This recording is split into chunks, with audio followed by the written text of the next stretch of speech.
What up, what up, what up? Welcome to Layer Game episode 190. This is your average man's perspective on football. I'm your co-host Marcus. I'm the GOAT. The GOAT. I'm the greatest of all time. Really? Yeah, undisputed. Undisputed. Next up, we got Herman. Say what up, Herman. Hey. You are a hater. We're waiting on Brian to join. Mark would not make it tonight. So before we get started, I want to encourage everyone to like, share, and subscribe. Especially watching on YouTube. Encourage us on Facebook and our Facebook group, The Layer Game. We're on X, Live Game 3. On Instagram, excuse me. Instagram at the official Live Game. On TikTok at the Live Game 91. And you can also catch us on the Aboriginal Sports Network. We broadcast over there at the same time we broadcast over here.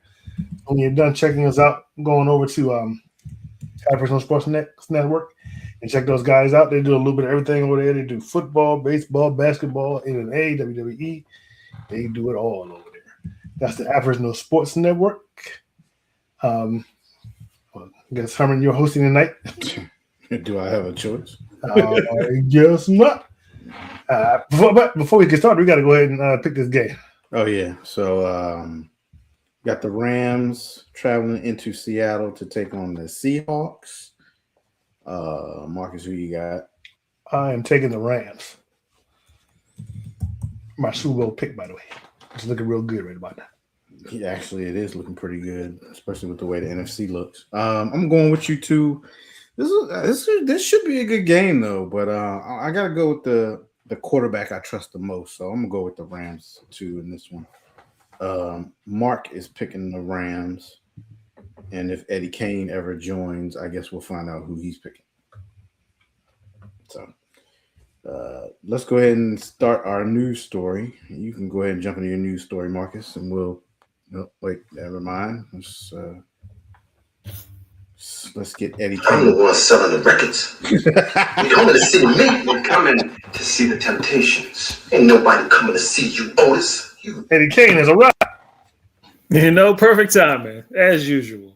All right, what's your pick? Who's your pick? We just did our pick. Oh, give me the Rams. All right, so it looks like we're all in accord on this one. We all believe. Did Mark turn in his, or he didn't get to put him in? He gave me the Rams. He didn't give me anything else. Well, he can put the rest in the group chat. Yeah.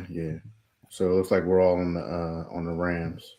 All right, so we'll go back to our normal schedule now. And Marcus, first news story will be yours. New York Jets coach Aaron Glenn has made a big change to his coaching staff with 3 games remaining. Glenn announced Monday that defensive coordinator Steve Wilks has been fired. Chris Harris, the passing game coordinator, will handle play calling duties for the final 3 weeks. I thought it was time to make a change, Glenn told reporters. I'm going to make the decision that's best for his organization at all times. The Jets defense has been woeful for most of the season, ranking 30th in points allowed and 20th in yards through 14 games. Sunday's 48-20 loss to Jacksonville Jaguars was yet another frustrating performance from Gang Green, which got lit up by Trevor Lawrence for 5 touchdown passes, 330 yards passing. New York also allowed 108 rushing yards. The Jets have struggled on all 3 levels. Glenn's D ranks 30th in QB pressures, 72, tied for 31st in sacks, 22, and has missed 95 tackles, 6 most, through 14 weeks. The Jets don't have a single interception. Wow. That's crazy. He's the defensive guy. Brian, your camera's way too high, sir. Your camera's like way too high. Sorry. Yeah. I'm sorry. I was trying to read something. Sorry. My bad. He's the defensive guy. So, you firing people on the defense when it's your defense, buddy. Well, but I don't think. I think he was trying to be more of like an overseer of the whole team, and not. I think he was letting him run the defense by himself. But it's still his defense though. And he won't go fire himself. Yeah, well, I'm just saying I probably wouldn't have fired my defense. Well, I may have maybe gotten involved a little bit more with the defensive coordinator, but I guess I don't know. All right, I'll read the next news story. And this one's changed a little bit. Dolphins coach Mike McDaniel opened the door to a possible quarterback change on Tuesday, saying everything was on the table after Tua's performance on Monday night's loss to Pittsburgh. The Dolphins 6-8 were eliminated from playoff contention Monday with the 28-15 loss at Pittsburgh, in which Tagliavolt completed. I almost had his name. Completed just 6 of 10 passes for 65 yards and an interception through 3 quarters. When asked after the game whether he was considering a quarterback change, McDaniel said he didn't want to make a rash or short-sighted decision. His tone changed on Tuesday. I think the quarterback play last night was not good enough, and so for me, everything's on the table, he said. Tua finished 22-28 for 253 yards passing, 2 touchdowns, and an interception. Both touchdowns came in the fourth quarter, with the Dolphins trailing 28-3 entering Monday's game. He hadn't thrown for more than 173 yards since week 9. McDaniels admitted the Dolphins' passing offense, which ranked 31st in the league since week 10, hasn't been good enough and hurt us in the loss. Subsequently, they went ahead and benched Tua for whoever their backup quarterback was, which ain't gonna be no better. Quinn Ewers from Texas. Maybe the offense sucks. Maybe. I don't know. It seems to be the common conception on the shows that Tua has not been playing the same since he started. They say he's playing different because he fears getting hurt. So yeah, they feel like he's not playing the same. But it's totally Tua. Yeah, it's the offense. My question is, why is Zach Wilson the backup all year long, and all of a sudden he don't get the start? Why are you going with Quinn Ewers? Yeah, because that's the look at the youngest, I guess. Now. Yeah, I mean, might as well see what you got because he's a late round draft pick. So when that man stinks it up, who we blaming then? Tua, because that offense sucks. I don't know how you not just Tua. The running game doesn't suck. The running game is good. That's in spite of the offensive coordinator / play caller. I mean, you have intense hatred for offensive play callers. I don't know what's going on. You think every offensive play caller. When you look at the plays and you see that it sucks, it's easy to see that it's not going to matter who's out there calling those plays or running them plays. I mean, and they did lose the cheetah in what a while ago. Yeah, they did. But Waddle, you still got Waddle and yeah, but I thought Waller was out. Waller had got hurt. Right? So okay, yeah, he came back. Yeah, he came back like 2 games ago. Yeah, well, I still blame it on the coach. So now we putting Mike McDonald in the same category as Kellen Moore. Is that what we're doing? Kellen Moore is actually better than Mike McDonald. Mike McDonald had no business being a head coach in the first place. Brian, get right with the Lord. Herman just said that Kellen Moore. I didn't say he wasn't that bad. I just said if I had to pick one of the everybody's watching this show, get right with the Lord because the Lord. I would pick Kellen Moore over McDaniels. I don't know about that. What? Wait a minute. Go ahead and read your news story and we can go back to this. I don't know if he should be a head coach, but he's a good offensive coordinator. No, he's not better than, and I can't believe I'm even saying this. He's not nowhere near better than Kellen Moore. I don't know about that. You remember that Kellen Moore had no flow to his offensive calling at all. Let's look at the Eagles from last year under Kellen Moore, and let's look at the Eagles this year under Kellen Moore. I mean, under not Kellen Moore. So I'll put it this way: I'd be more than happy to take. I think that was in spite of Kellen Moore. You're telling me you would take Mike McDaniels as your OC over Kellen Moore? I think I would take McDaniels over Kellen Moore. Yeah. I would most definitely welcome McDaniels to the Commanders as OC. Most definitely. You're both of y'all crazy, and I hate Kellen Moore. So that tells you how bad I think of Mike McDaniels. I'll take him as OC. I'll take him. Yeah, that might just be recency hate because he was a pretty good offensive coordinator with the Niners. Thank you. He was not the offensive coordinator. He was like the run game coordinator. He was put this one, and the Niners always back up. Go ahead, bro. You took it off. No, I didn't. Oh, that one. Oh, that He had a top 10 offense for 5 years. Herman. You're the biggest Kellen Moore hater on the. I know you're not fan of Exactly. Kellen Moore. Exactly. But comparing him to Mike McDaniels, come on, y'all, for real. Yeah, I don't know. think I thought Mike McDaniel's first couple years in Miami. I think he's more creative. I think he's more ingenious. I just think he's just weird. The only thing Kellen And Moore he had should a problem never be a with- head coach. I don't think he's a leader, but I think he's a good player. Kellen Moore wasn't good at calling his plays. I would say the flow of his plays. Isn't that Like what you just OC said that? But he has a way better offense than Mike McDaniels ever had. I don't know about that. Yeah. Yeah. Go ahead, Brian. Read your news story. Y'all got me up in here defending Kellen Moore. This is crazy. All right, so this week I did more of just some fun statistics that I heard over the last week. Number one, the Steelers now have won 23 consecutive home games on Monday Night Football. The last time the Steelers lost a home game on Monday Night Football was to the New York Giants on October 14th of 1991. Yeah, that's the year we graduate. The second little fun stat: the Miami Dolphins have lost 13 consecutive games when the temperature is 40 degrees or colder, including the playoffs as of December 25th. December 2020. Last little fun, 2025. I'm sorry. Last fun stat is the Cleveland Browns defensive end Myles Garrett is extremely close to the NFL single sack record. Strahan and TJ Watt have it at 22 and a half sacks. He has 21 and a half sacks through week 15 of the 2025 season, needing just 1.5 more sacks to tie and or break it as the Browns head into the final stretch against the teams like the Bears and the Steelers, all while dealing, with minor injuries by maintaining focus on his historic chase. So good luck to Myles Garrett. I do hope you break it.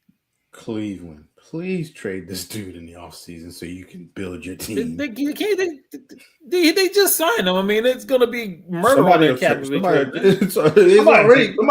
trade him. It's already murder on their cap because of Deshaun Watson. Yeah. But you have a commodity sitting there, man, and they can get a lot of first round picks. They can get a lot from Myles Garrett, man, for real.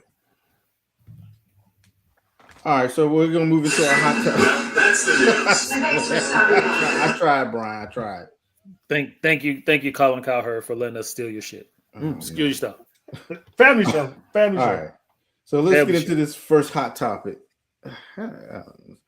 With Patrick Mahomes and the Chiefs now out of the playoffs, if Josh Allen can't lead the Bills to their first Super Bowl win this season, will it tarnish his legacy? Brian, I'll let you go first.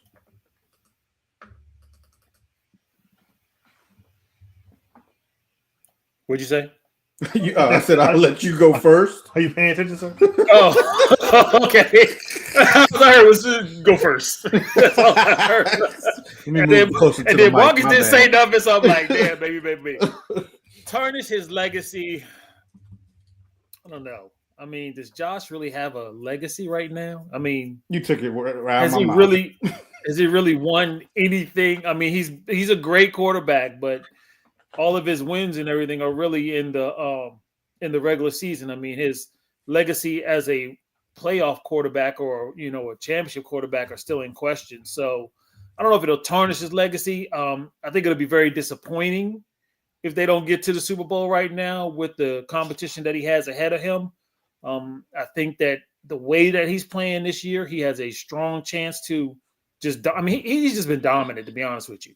The Bills are not that good offensively. He makes them that good offensively. Go ahead. Who what you going to try to say? The running back? No. I agree. I see where you went with it. I agree with what you said. Yeah. So, I mean, you put anybody else on that squad and they're not making the playoffs. They're like the Dolphins. So I don't know if it would definitely. I'm telling you, name the tight ends because they keep getting hurt all the time. So name the tight ends. I don't know if you can say the Bills are like the Dolphins. Kincaid is one, but he's probably hurt. Kincaid, but he's probably hurt. I think. Yeah, he's one, right? But he's probably hurt. You know, I mean, they're not a dynamic offense without him. He's the trigger. Yeah, he's He right. makes the big runs. If you take Josh off, they are the Dolphins. They're definitely. When he scrambles, he makes plays happen. It's him. It's all on him. So, and that's I don't think it'll tarnish it, but. Go ahead, Mark. But then that's his legacy, right? If it's all on him, that's his legacy. Then he. Well, go ahead, Marcus. Is this going to tarnish his legacy? Here's why I posed this question, because I'm surprised you guys are saying this, but everybody in the football media seems to love Josh Allen. I think it's the greatest coming since sliced bread. But a lot of people will say that he stole Lamar Ravens MVP last season. He shouldn't have got it. They gave it to him out of Lamar because Lamar had already got it, and Lamar stole Dax. I mean, if we're gonna talk, we're not talking about that. We're not talking about that. Well, I'm saying he stole Lamar's. So, as much as and I think Josh Allen is a great quarterback. A lot of people are saying right now at this very moment he's the best quarterback in the NFL, even above Patrick Mahomes, because Patrick Mahomes has been sliding. His statistics have been sliding the last couple of years. So a lot of people will say, not me, but a lot of people will say that Josh Allen is the greatest quarterback in the NFL right now. And what you just said, Brian, I think argues for that point, that he's probably the greatest quarterback in the league right now because of how he carries the Bills. And I would say, yes, this would tarnish his legacy. One, because the team and the person that has kept him out of the Super Bowl all these years are not in the playoffs this season. I mean, we all remember that one couple years ago when they lost in Kansas City and Stephon Diggs was standing. They had a picture of Stephon Diggs standing on the sideline as the Chiefs are celebrating. Well, that's gone. That's not going to happen this year. And if you are the MVP and you are the best quarterback in the league, like everybody says, look who you're up against in the playoffs. Drake May, who is a second-year quarterback, no playoff experience. Bo Nix, second-year quarterback, no playoff experience. And aging, not what he used to be, Aaron Rodgers. Who else? Trevor Lawrence. They're not considered to be the same on the same level. Justin Herbert, not considered to be on the same level as Josh Allen. So look who's left. You have no excuse. He's the only one really with playoff experience. Yeah, no, really playoff experience. Aaron Rodgers. Well, I said an aging Aaron Rodgers. I know, but I'm just saying he has more experience. Go ahead. And so with your arch nemesis gone, and Mahomes and the Chiefs, there's really no excuse. If the time is now, ain't that what John Cena says? The time is now. You got a bunch of people who no one considers to be on your level as the remaining quarterbacks. Your nemesis is out. You should be able to get a Super Bowl win. So yeah, I think it will. Just real quick, Herman. You see that college education you got there, right? Yeah. You read that statement. Yeah. Accolades. Boy, that's that college education right there, boy. Well, he's 100% right though. And so yeah, I think it will tarnish his legacy. To me, if you want to win the Super Bowl, this is the year for the Bills to finally get the Super Bowl win. When Mahomes comes back, I don't think the Chiefs will be the same Chiefs, but that might only be a year or two before they get back on track. So now is the time. You got to, like I said, aging quarterback and a bunch of non-experienced quarterbacks left in the playoffs. So, and Lamar might not make it. So you got the Chiefs and you got the Chiefs completely out, and there's a good chance Lamar and Ravens won't make it. So, well, he beat Lamar in the playoffs, didn't he? Yeah, but I mean that's considered your best opponent. So with those two out, yeah, I would say now is the time, and it will tarnish. At least in my mind, it will tarnish legacy if he can't pull it off this season. So I'm more inclined with Brian.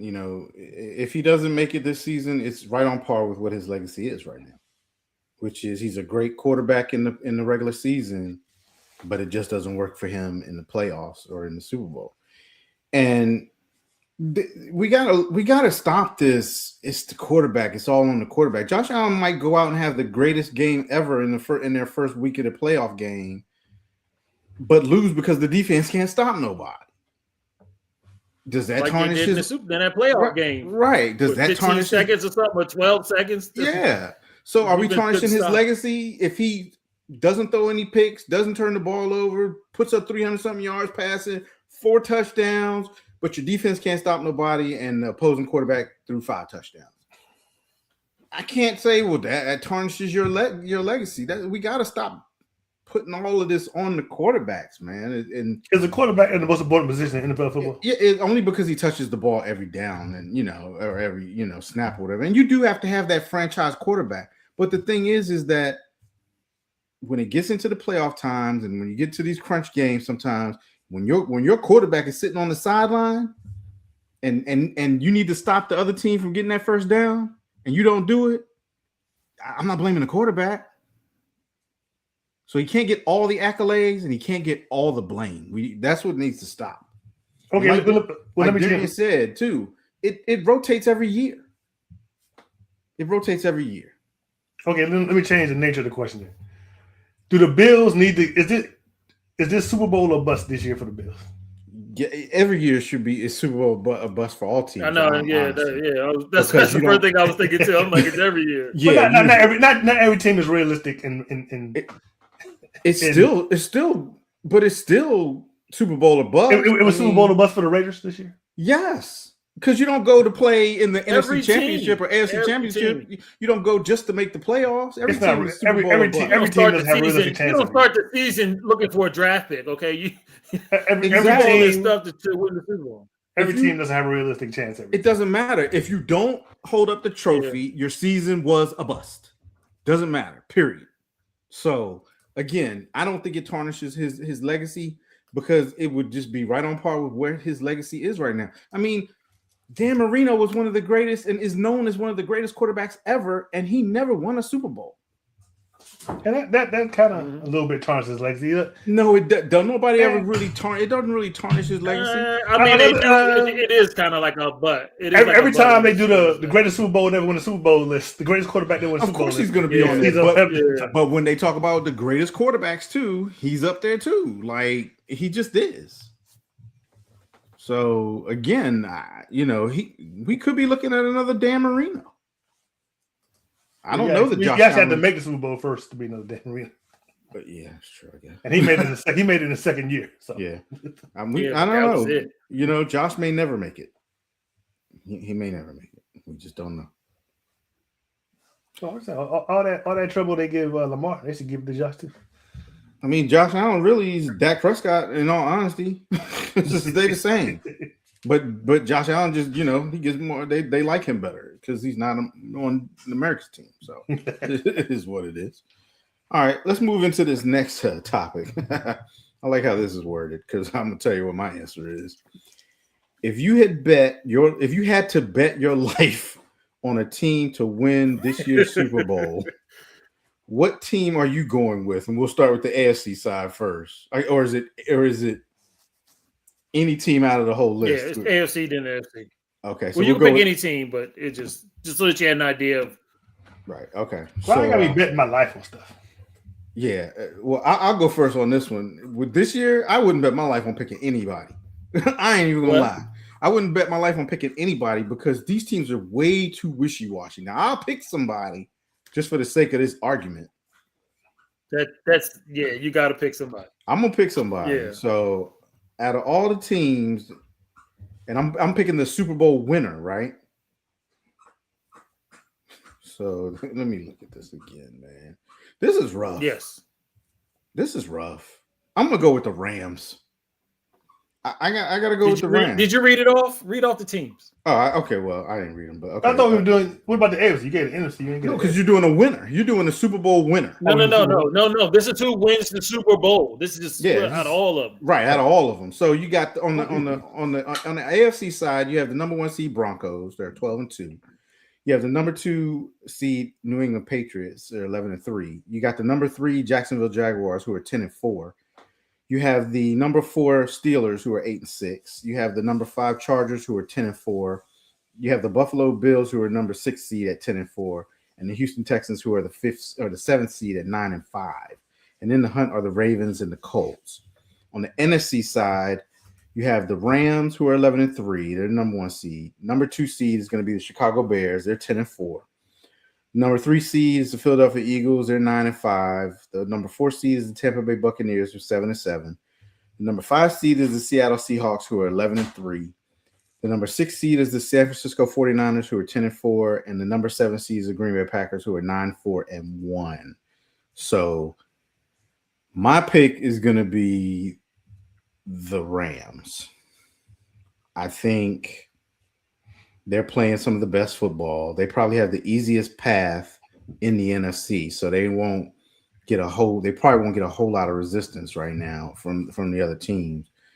And I don't know, man. I feel like they've probably been the most consistent with their offense. Like I'm always going to be impressed with it, with that higher powered offense and their coach. So I'm going with the Rams. Marcus, who are you picking in this one? Oh, this is easy because I'm gonna go with my Super Bowl pick from the beginning of the year. I'm gonna go with the Rams. For every reason Herman just said, right now the number 1 seed. They probably have the best coach right now in the NFC that's in the playoffs. Matthew Stafford might look like he might be the excuse me, he might be the MVP this season. They got arguably one of the best wide receivers in the league, and another good one with what's his name, Devontae. What's the guy's name? What's the other receiver besides Nakua? Devontae Adams. Adams, yeah. But he did just get hurt though. But I think he'll be back. He's not playing tonight, but no. Yeah. They have a decent defense, decent running game. And so they were my Super Bowl pick at the beginning of the season, and I'm gonna stick with them until they show me a reason not to. And like my pick is going to be good. So so I'm definitely picking the Rams. That's an easy pick for me. And Brian. But for the record, if I had to bet my life, I'm not betting at all. Okay. Yeah, that's what I said. That's why I'm not betting my life at all on these teams. Y'all make it so much unfun by saying these things. We all be dead. All right, so since we're just picking now and nobody's gonna die, I'm gonna go with the 49ers. What? And my main reason for going with the 49ers is the 49ers have that magical elixir against those Rams that y'all are picking. Sean McVay has a difficult time against the Niners every time they play. And if the Niners make it to the championship game, I think they have that allure or mystique over top of the Rams that they will take them down. You remember before when the Rams was playing and they should have lost to the Niners if this one guy caught an interception, but he didn't, so it doesn't matter. But I think the Niners are that team. I think that they have the ability. They're not great at anything, but they're good at everything. They're well coached. They're smart. They got a great running game. They have McCaffrey, who's been playing throughout the whole season without being injured. So if it gets down to the nuts and bolts, I'm gonna go with the 49ers. Oh, who scored that? Pick, but Seahawks just scored too. They're so hurt. And No, but who? Oh, it was Charbonnet. Who caught it? Charbonnet. It was a run. It was a run. Okay. Yeah, I mean that's an interesting pick. The 49ers just, I don't know. I feel like they're too hurt, and Purdy is not. I'm not scared of Purdy. I'm just not. I'll shut down McCaffrey and dare Purdy to beat me. That would be my approach. Like for real, I would stack the box and be like, all right, Purdy, you're gonna have to beat me today. And then their wide receivers. I mean, Percival and it was Jenkins. No, Juwan Jenkins. Juwan. Whatever. Jennings. I'm sorry. Okay. Yeah. I'm not scared of them. I'm just not. What about tight end? What about the tight end? Yeah, he would probably scare me a little bit, but he'd have to be the one to I'd probably take him away too. I figure out a way to take him away too, make him throw to the receivers. So yeah, I mean, it's an interesting pick. If their defense wasn't so banged up, even though their defense is still playing good, I could maybe get on board with that. All right, so those are our hot topics for the week. Let's go ahead and get into these games that we picked last week. So we're going to start off with the first game. We had the Falcons going into Tampa Bay to take on the Bucks, and the Falcons actually pulled out the upset. Good old Kirk. Remember how bad we talked about Kirk Cousins last week? No, how before this bad game, Marcus before the talked pick? about him. Not me. I talked about him bad Well, too. both of I y'all talked about him bad if too. y'all remember, what did I say when I picked them? When I picked Tampa, but what did I say? I said, man, I have a feeling the Falcons gonna mess around and win this game. And they sure enough did. Man, so they won this one 29-28. Kirk Cousins was 30 for 43, 373 yards passing, and 3 touchdowns. Bakerfield was 19 for 34, 2 touchdowns, 1 interception for 277 yards passing. On the run game, Bijan Robinson, 19 carries for 93 yards and 1 touchdown. Irvin, 16 carries for 60 yards. Leading receiver for the Falcons, they done finally woke this dude up, at least for one game. Kyle Pitts Sr., 11 receptions, 166 yards passing, and 3 touchdowns. Oh, welcome to the NFL, Kyle Pitts, like Right. 6 years later. On the flip side, Mike Evans, 6 receptions for 132 yards. What's that, like a 20-something yard average? That's crazy. And he was getting beat up the whole game. Oh, he was getting beat up the whole game. Yeah, he was getting hurt.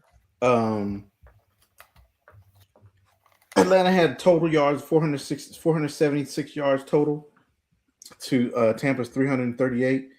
And they won the time of possession 31-51 to 28-09. And they were also 4 for 4 in the red zone. Marcus, who'd you pick in this one? Kind of already know. I picked the 40. I picked the Tampa Bay Bucks. I was hoping they were going to pull it out. I didn't think I wasn't giving the Falcons and Kirk Cousins any credit. But Tampa Bay, they I think it's like the 3rd or 4th game they lost in a row. They don't want to win the division. The Panthers don't want to win the division. Atlanta just came out to play. Cousins looked real good. Kyle Pitts looked real good. And now I just wonder, does this put Michael Penix Jr.'s, next season is in trouble, or does this give Kirk Cousins some credit and maybe he gets another team next year? Who knows? But it was definitely a good outing. He'll probably go to the Ravens. He'll probably end up in the Raiders if Atlanta cuts him. But Atlanta may not cut Kirk Cousins because Penix He's a good insurance policy. Yeah, he's a big time insurance policy at this point. Yeah, but I picked the Bucks and I was on this one. I picked the Bucks. I should have followed my gut and picked Atlanta, but I didn't want to risk that lone wolf. It's funny. It's crazy because Atlanta's still actually in the playoff race for that division too. Which is wild. They're 5-9, but nobody, not eliminated yet. It's going to be interesting. It seems like every game Tampa goes out, man, they get beat up.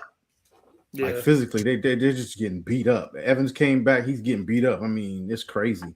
But it was a good game. Kirk Cousins stepped up. Showed out on prime time for a change, and I got this one wrong.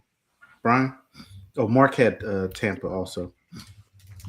Yeah, we all went this one wrong. And the biggest stat that got to me how the Falcons still won is they had 19 penalties for 125 yards. That's a lot. But the way they overcame it was, like you said, Herman, they were 4 for 4 in the red zone. They rushed for 111 yards, and they threw for 365 yards. And the biggest stat was the time of possession. So, and the coach was super happy about this win. Yeah, he was. I saw that. All right, moving into the next game, we had the Buffalo Bills traveling into New England to take on the New England Patriots. Buffalo won this one 35-31. Josh Allen was 19 for 28, 193 yards and 3 touchdowns. On the flip side, Drake May, 14 for 23, 155 yards and 1 interception. James Cook, 22 carries, 107 yards and 2 touchdowns. And Henderson, 14 carries, 148 yards and 2 touchdowns for the Patriots. Leading receiver was Shakur, 5 receptions for 65 yards. And for the Patriots, it was Hollins, 4 receptions for 41 yards. Buffalo had total yards was 349 yards this game, while the Patriots total yards was 385. Each team, the Bills were 5 for 6 in the red zone, and the Patriots were 2 for 3 in the red zone. And the Patriots also had a turnover, and there was a big time of possession difference. Bills won the time of possession 35 minutes 21 seconds to 24 minutes 39 seconds. Mark had the Patriots in this one. He was obviously wrong. I had the Patriots in this one. Good back and forth game. I was obviously wrong. Marcus, who do you have in this one? Yeah, I had the Patriots. I don't know. Buffalo came to show out. They scored 5 possessions in a row. And that'll do it. That will do it. New England's defense has really fallen off of late. They're gonna need to get it together to get these playoffs. But yeah, I picked the Patriots, and Josh Allen proved me wrong. And Brian, who'd you have? Brian, who'd you have? Wake up, Brian. I know who I had. I'm waiting for my music. I'm not gonna wear the hat, but I want my music. What was that? Who you had? You big dummy. No, he got it right. No, not that one. You need to have a hat if you're gonna play music. Right. No, I'm not gonna wear the hat because I can't find that's enough. All right, so this game really should not have been that way. I should have been wearing the dunce hat. The New England Patriots let this game get away because they sat on their laurels the third and fourth quarter. They scored like 24 points in the first half and 7 in the second half. And that was a big run, which got that score in. But they tried to sit on their laurels and play soft defense and think they were just going to salt this game away. But they didn't know that Josh Allen puts on that cape at halftime and goes down the field and scores touchdowns like Marcus said. So this was more of the Patriots not keeping their foot on the pedal and just trying to salt the game away when they should have just kept trying to score and kept playing the city like they did in the first half. So good job for the Bills, bad job for the Patriots. You know why? It's because they don't trust their QB. When you don't trust your QB, that's what you do. You'll sit on the lead and you won't try to score. Yeah. You don't trust them. Yeah. I mean, I think they felt like they dominated so much in the first half that they felt like they got complacent. I don't know if it's a matter of they didn't trust the quarterback. I think they just got complacent. Which you can't do against no, they didn't trust the quarterback. Drake May threw 23 times for 155 yards. He didn't even throw no touchdowns. And I don't know if he threw the pick in the first half or the second half, but they didn't trust the quarterback. That's what that boils down to. All right, moving on to the next game.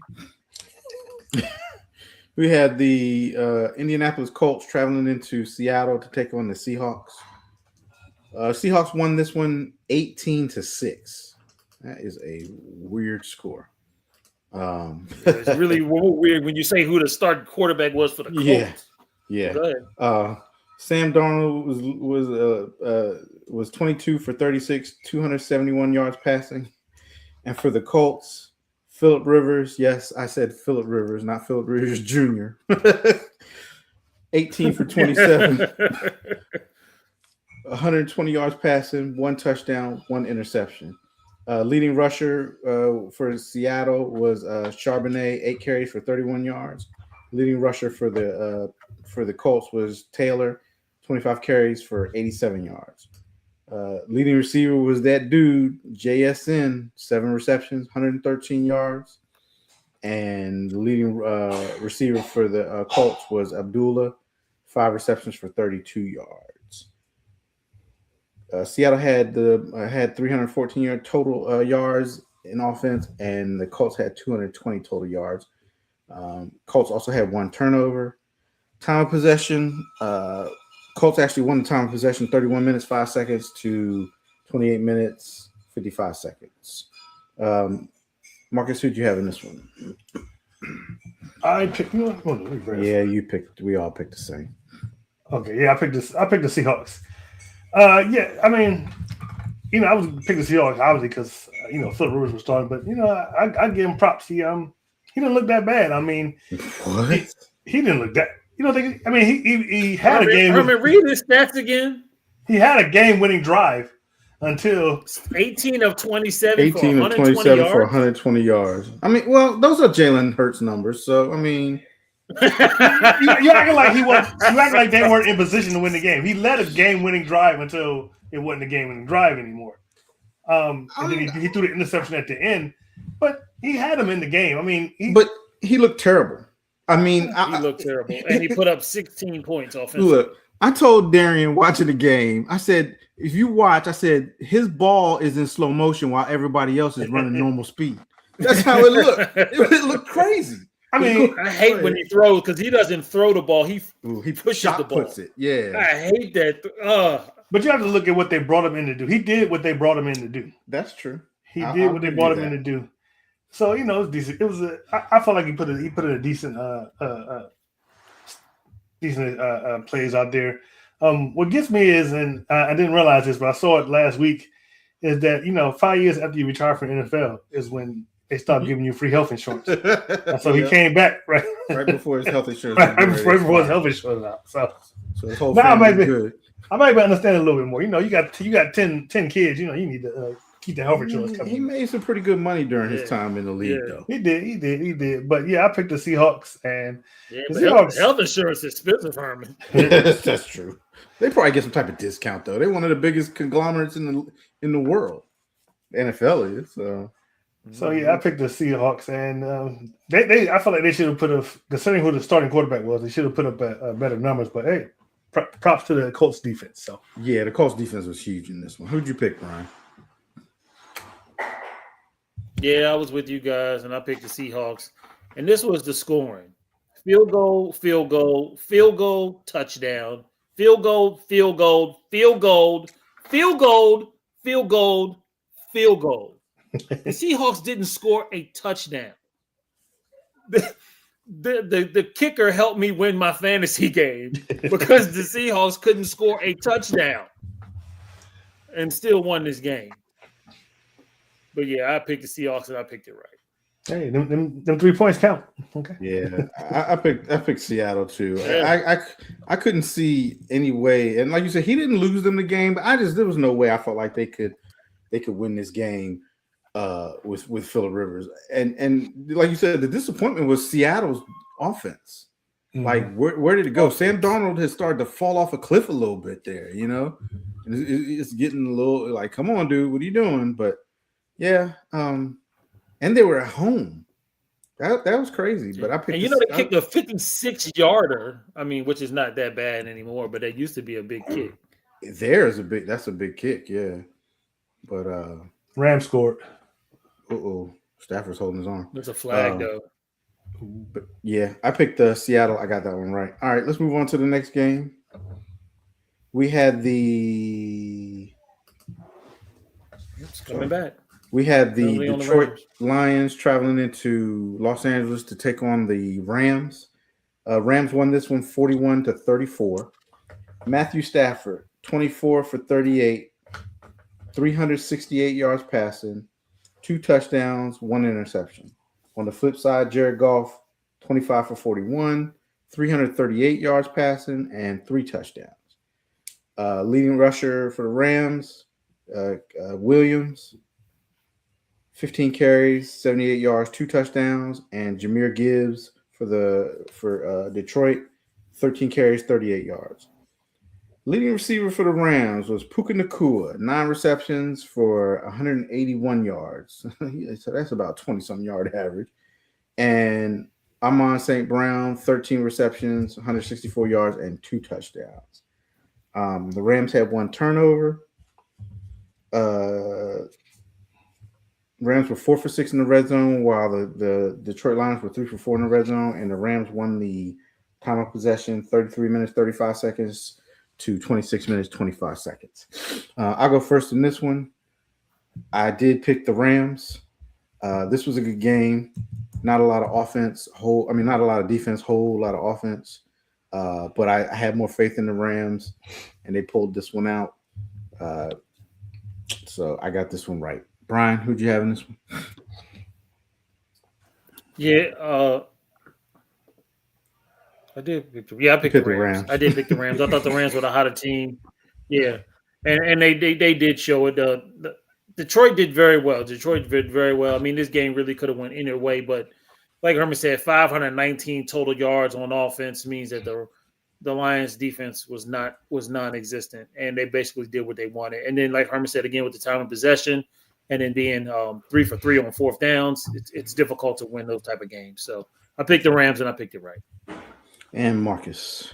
Yeah, I also picked the Rams. Obviously, like I said, I keep saying my Super Bowl pick, so I'm going to go with them. Detroit, they showed up. But, I think the biggest takeaway from this game, everybody knows. I think Amon-Ra St. Brown and Nakua don't get as much credit as they deserve. It was definitely two of the best wide receivers in the league. And Puka, he's tough. He was getting beat up in this game, and he was putting it in there. So, I think they get their dues. I don't know. Yeah, I think they do too. Yeah. You think so? Yeah, I think they get their dues. Well, who else do you think that they talk about more? Jefferson, Cincinnati's, what's his name? They haven't really been talking about Jefferson this much this year. Yeah, that's true. Chase, but I think they chase, but they do. They talk. I think they talk about get them. their due. I tell you, who's not getting his due is JSN. Yeah, that's definitely That dude. That's definitely a fact. Man. Yeah, that's definitely a fact. Yeah.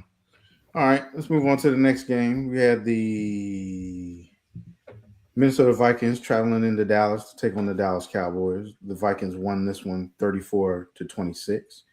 JJ McCarthy was 15 for 24, 2 touchdowns, 1 interception for 250 yards passing. Dak Prescott was 23 for 38, 294 yards passing.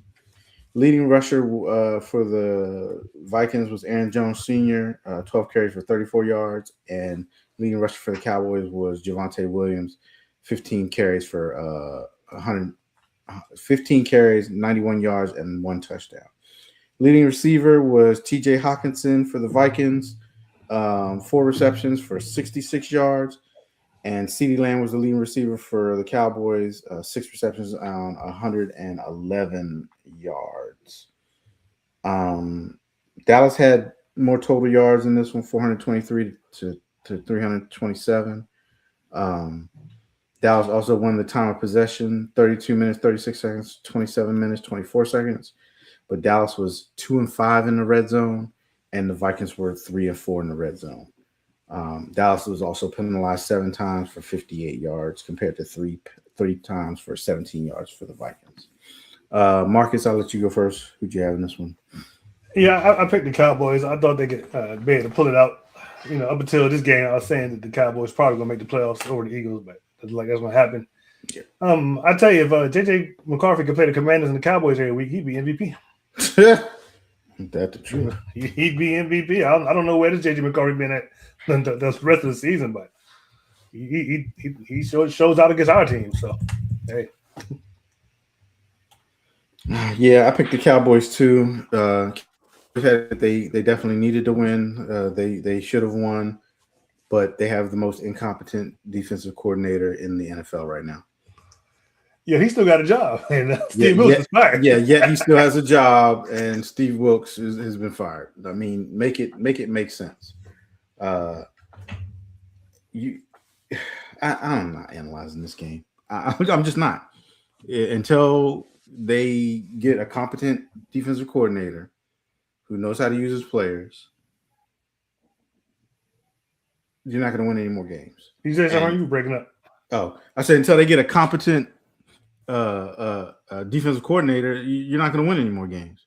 The offensive line struggled against those exotic blitzes they did for most of the game, but Dak was able to at least, he kept them in the game. The offense kept us in the game, but ultimately it came down to the defense making some stops, which they just don't make when you call them stupid defensive plays. So I picked the Cowboys, and I got this one wrong. Brian? Yeah, we were all in there. I gave up my reverse psychology and went with the Cowboys. And of course we lost. Brandon Aubrey missing field goals, which is crazy. Yeah. That dude's been automatic, and he's missing field goals in the game.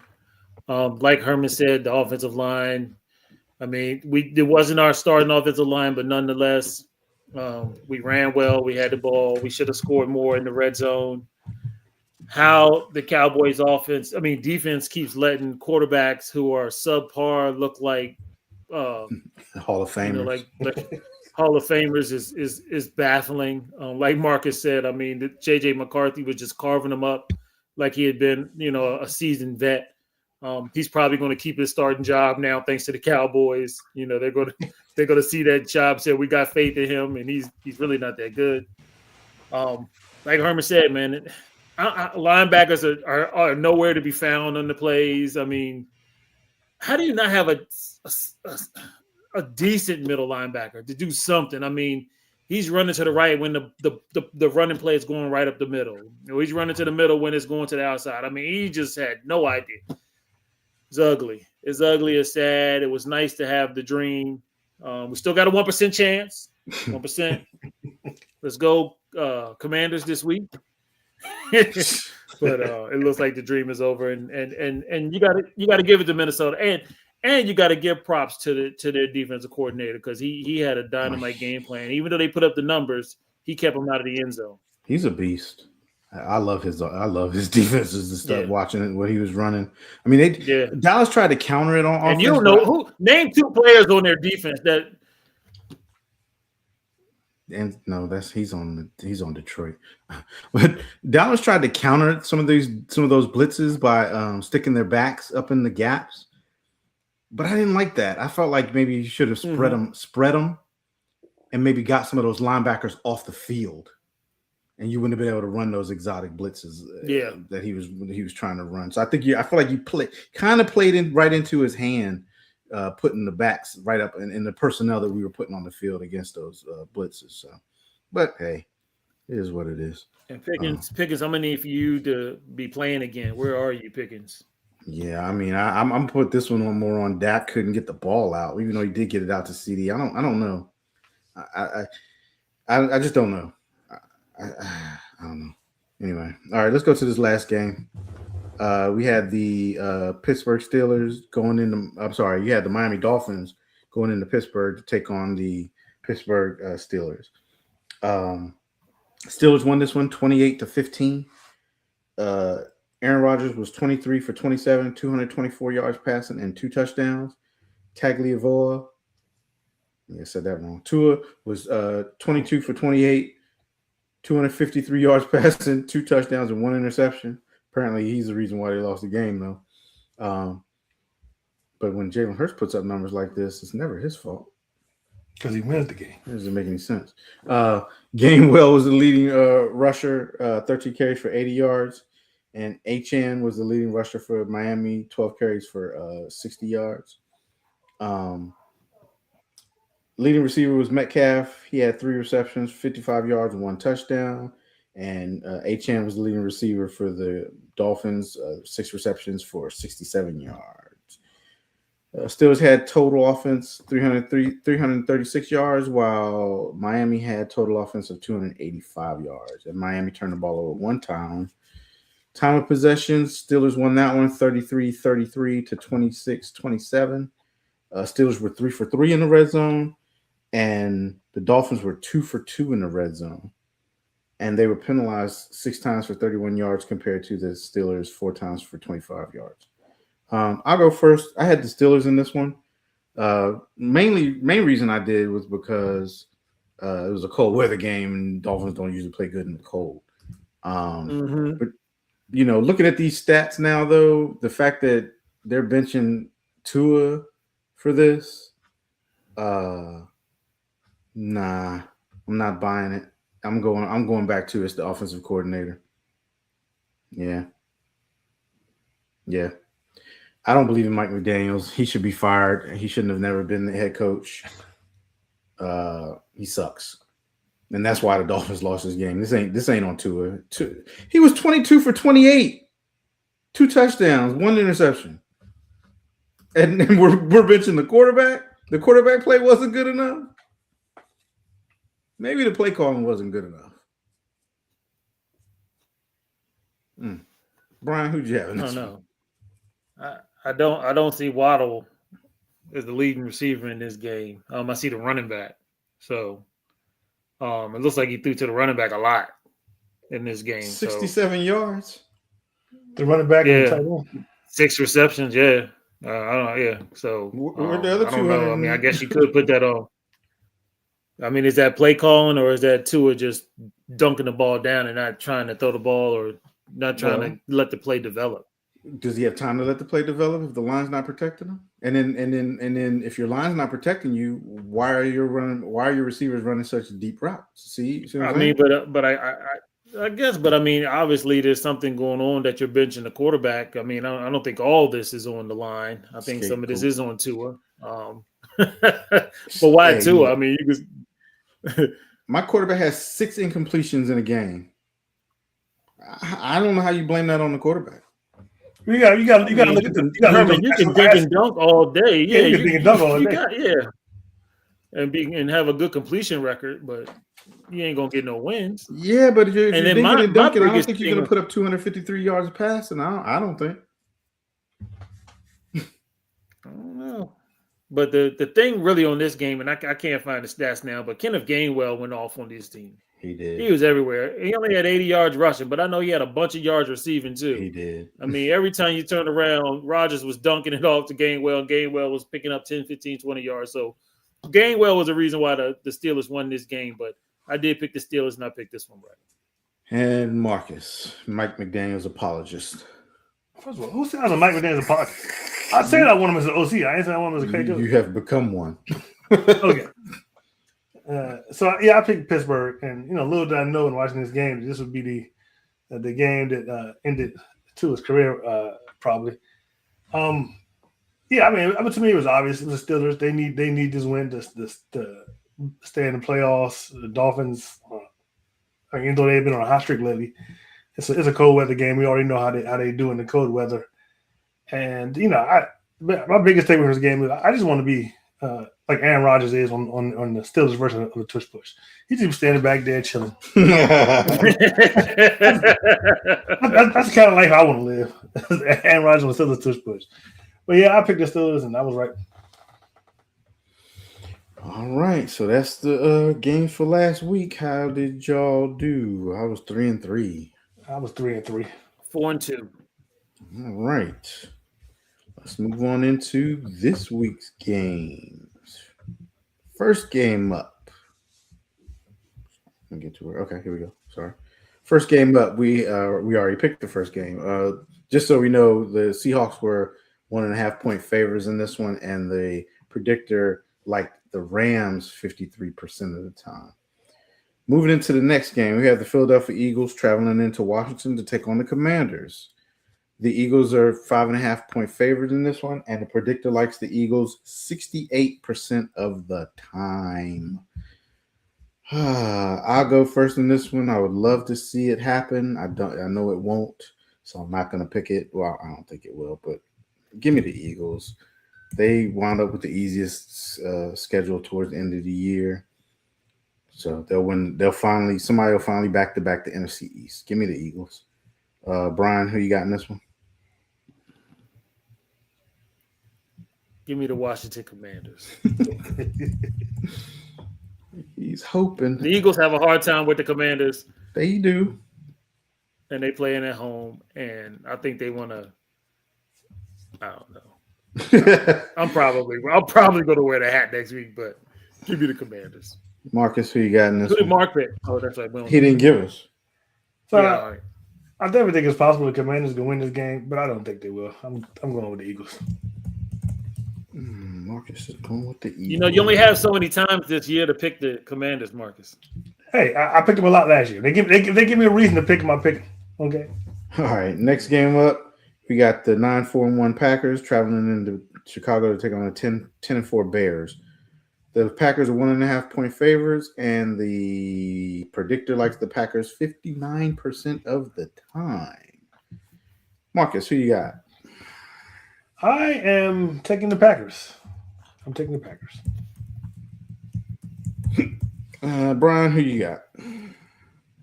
The Bears. Really? I was high on the Packers earlier in the year. They had some downs, they had some ups. Looks like they might be back down again, but I think they are going to beat the Bears. I don't trust the Bears, so give me the Packers. All right, here we go. Next game up, we have the I don't want to win the division bowl. We got the 7-7 Buccaneers traveling into Carolina to take on the 7-7 Panthers. The Bucs are 3-point favorites in this one, and the predictor likes the Bucs 56% of the time. I will go first in this one. I'm going to go with the Bucs. I don't believe in the Packers. The Panthers. They play good off and on, but when it comes down to it, I got to go with Baker Field. He has Mike Evans. Hopefully Godwin will be good, and they'll take this game and make it a springboard into them, getting on a little roll before the playoffs. So give me the Bucs. All right, Brian, who you got? Yeah, I'm with you on this one, Herman. I think that like you said, the Bucs are pretty much as healthy as they're going to be on offense. Baker Field has to step up and win this game. I just don't trust the Panthers, so give me the Bucs. And Marcus. So I didn't think at this point in the year I'd be making this pick, but I'm actually going to take the Panthers. I might be lone wolfing it, but I'm going to take the Panthers. The Bucs don't seem like they want to win it, the division. Panthers don't either, but Panthers are playing really good. Last couple of games. This is a very important game for what's his name, Bryce Young. Yeah. So might determine his future. So I think the Panthers might pull it up. So I'm gonna pick the Panthers. Interesting. All right, next game up, we got the 11-3 Patriots traveling into Baltimore to take on the Baltimore Ravens. I don't even understand how the Ravens. Are you sure about this? The Ravens are 3-point favorites, and the predictor has the Ravens at 60%. Sorry if you're watching, Kay. The Ravens are done. I can't. I don't see how they're winning this game. Give me the Patriots. Brian? Yeah, I'm with you, Herman. I think that the Patriots are the better team right now for some particular reason. I don't know what's up with Lamar. I don't know. I don't know what's up with the offense. I don't know where Derrick Henry went. It's just baffling this year. So I'm going with the Patriots. All right, Marcus, who you got? I'm going with the Patriots as well. Like I said, Ravens. I don't know. I don't think this is the Ravens' year. I heard something interesting today. Lamar missed practice to just at least one day this week because he was sick. And someone's saying every winter Lamar gets sick. It's like they don't know what he's doing. Is he not taking flu shots or whatever? But every winter Lamar gets sick, especially compared to other franchise starting quarterbacks who don't seem to get sick. But every winter Lamar comes down with something, flu or something. And remember a couple years ago when he poo-pooed on himself. He had diarrhea or something. So it's not the Ravens season. I'm going with the Patriots. Maybe he just has a weak immunity system. All right, last game up. We got the 10-4 49ers traveling into Indianapolis to take on the 8-6 Colts. 49ers are 6.5-point favorite, and the predictor likes the 49ers. Brian, I'll let you go first in this one. Who you got? Yeah, I'm with the predictor. I'm going with the Niners, with a, rudderless team, a 44-year-old quarterback. I'd be shocked if they pulled that one out. Marcus? Yeah, I'm also going to go with the 49ers. Same reason Brian said. It might be a close game, might be a great game, but I got way more favor of the 49ers than the Colts at this point. You know what? I'm going to do something crazy, and I'm going with the Colts. After seeing their defense shut down Seattle's the way it did, I think Seattle's offense is better than the 49ers offense is right now. And the Colts are going to be at home. So, yeah, give me what? You don't think that the Seattle has a better offense than the 49ers? I don't know. I would have to look at it. I don't know. Yeah, I do. I think they have a better offense right now. I think they have more weapons. They have 2 running backs that are weapons. They got JSN, and then they got I forget who the other They got one running receiver back. is. One Walker. Walker Kenneth and is not that good this year. oh, give me a break! Come on now. Walker ain't that good this year. Look at his stats. I got him on my fantasy team. He ain't putting up no point. They got 2 good running backs. I do too. And weapons. he's on my bench now because he ain't putting up no points. Give me the Colts.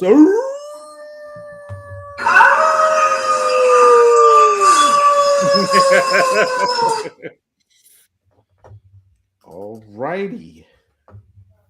That concludes our picks for this week, and that brings us to the end of our show this week. That was him right there, running in the back of his own teammate.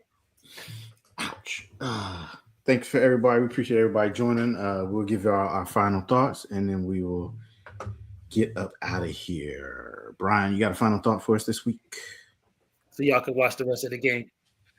I do. And my final thought is that, with the recent benching of Tua, perhaps we owe Brian Flores an apology because he knew what Tua really was, and he got fired for it, and Tua talked smack, and look where he is now. I don't know that final thought.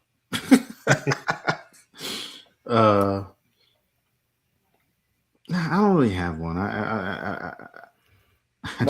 Marcus is picking up what I'm putting down. Yeah, whatever. If you fired a GM, you should have fired the head coach. So that's my final thought. What GM got fired? Miami. For Miami.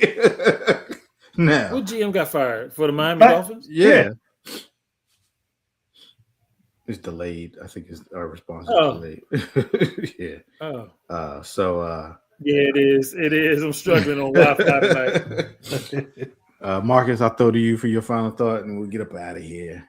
My final thought is, Commanders might be looking for OC next season. You get fired, come on down. Interview for us. We could use a new OC. McDaniels? Yeah.